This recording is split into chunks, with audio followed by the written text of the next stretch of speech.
Hot Rod Racecar in VR.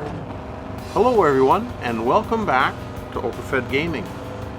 We are cruising in a Ford Roadster because frankly it doesn't have a lot of power, so we are basically cruising for 5 laps at the Brands Hatch Indy Circuit in a Sunday Cup.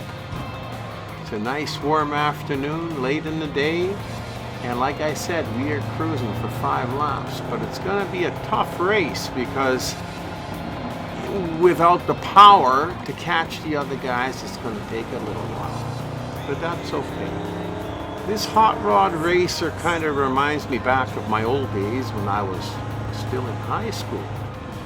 And a friend of mine, he had a hot rod. He had the frame built. Actually, he built it himself, and he had the body. And one weekend, he asked a bunch of us to come over.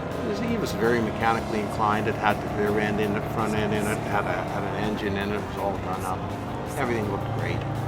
We helped him put the body on, and he bolted it on there, and it didn't have a steering wheel, so he couldn't drive it anywhere.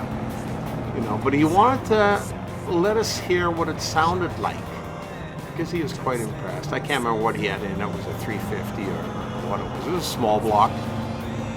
And he didn't have everything hooked up, but he had the throttle hooked up and he had power to it so he could crank it over. And he had the little, like the guys used to do back in the old days, he had those little air filters with the little air cleaners, and it looked really cool. Everything was chromed up and shining, and he started it up and it sounded really good. It sounded really nice.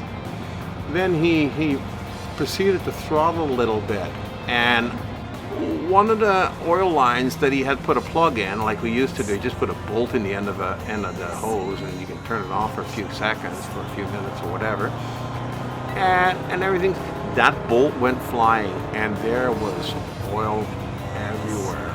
He was quick in shutting it off, but not quick enough. It was clean oil, but there was oil everywhere. All the air filters were all soaked. He had to get all new ones, and he spent the next week and a half cleaning it up. But anyhow, it was an experience, and I'll never forget it. It was an awesome looking hot rod. It sounded great, and it drove even better later when he got it all back together, cleaned up, and finished. Kind of reminded me when I was racing this race, and as you know, we do them in VR, so it's like you're sitting in the car. And this one, not being a speedy little machine, was more like a lumbering giant. And you have to watch it when you go around corners. You don't have a lot of throttle power, so you have to work your way up behind the guy that you want to pass, that's in front of you. And then you got to wait for an opportunity to either cut him on the inside or go around him. It's not easy, but it is a lot of fun. Very enjoyable, and like I said, it took me back to when I was 17, 18 years old again. Really enjoyed it. Anyhow, we are coming up here on the 4th lap, and rather than me jammering on through the whole video, you can enjoy some on your own. Once again, grab a cold beverage. If you like the show, give us a thumbs up. If you don't want to miss any of the upcoming videos, think about subscribing. Other than that, you have yourself a great day. You have been racing with the OpenFed.